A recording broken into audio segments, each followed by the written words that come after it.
सरकारी जमीन है तो घेर लो तो कोई भी आदमी। घेराई तो है, किसने घेराई है?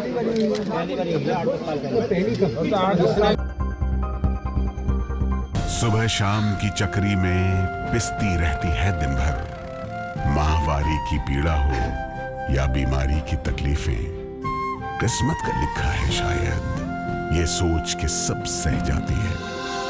मुख्यमंत्री भगवंत सिंह मान महिलाओं की इस पीड़ा को समझते हैं, इसलिए पंजाब के हर जिले में आयोजित हो रहा है महिलाओं के लिए फ्री हेल्थ कैंप, जहां उन्हें मिलेगा बेहतरीन परामर्श और इलाज, ताकि महिलाएं रहें पूर्ण रूप से स्वस्थ।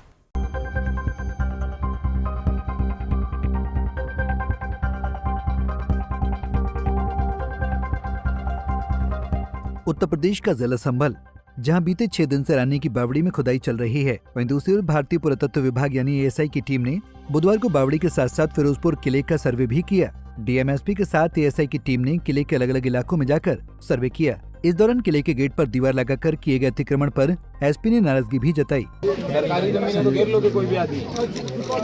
घेराई तो है, किसने घेराई है? किसने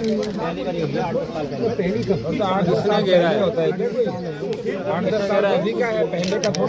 क्या नाम है? किला 1656 का है। बता दें कि एएसआई की team DM Rajendra Pensiya, SP Krishna Kumar Vishnoi के साथ एसडीएम वंदना मिश्रा को लेकर फिरोजपुर किले में पहुंची थी। इस दौरान साइट में शामिल अधिकारियों ने संभल के स्थानीय अधिकारियों से भी बातचीत की। वहीं किले में सर्वे के दौरान एक कुआं दिखाई दिया तो अधिकारियों ने कुएं का भी निरीक्षण किया। अधिकारियों ने कुएं के पूजन को लेकर भी गाँव के स्थानीय ग्रामीणों से जानकारी ली और किले के गेट के आसपास के इलाके में किए गए अवैध अतिक्रमण को लेकर भी नाराजगी जताई।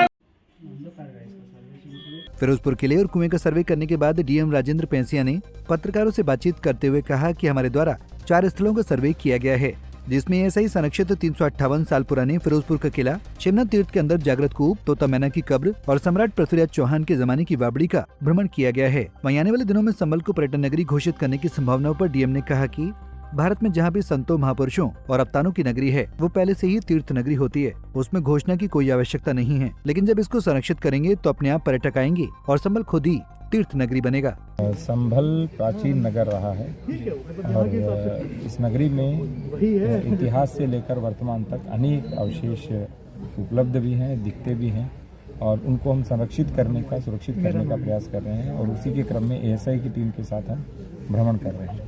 सर, एएसआई प्रोटेक्ट होने के बावजूद भी आज ये पूरे खंडन में तब्दील है, इनका दशा बहुत ही खराब है।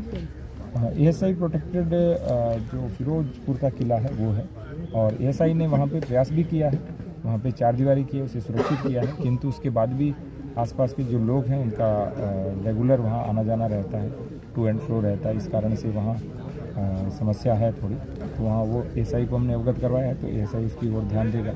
दूसरा जो नीमसार तीर्थ का कुआं है वो यहाँ का सबसे जागृत कूप है, क्योंकि उसी में जल मिला है, क्योंकि वो तीर्थ भी जागृत है, मुझे लगता है इस कारण से भी वहाँ पे जल मिला है और मात्र 10 से 12 फीट पर जल है। इसके बाद तोता मैना की जो कब्र है वो भी थोड़ी जीर्ण शीर्ण हालत में, उसी को भी सुरक्षित करने की आवश्यकता है।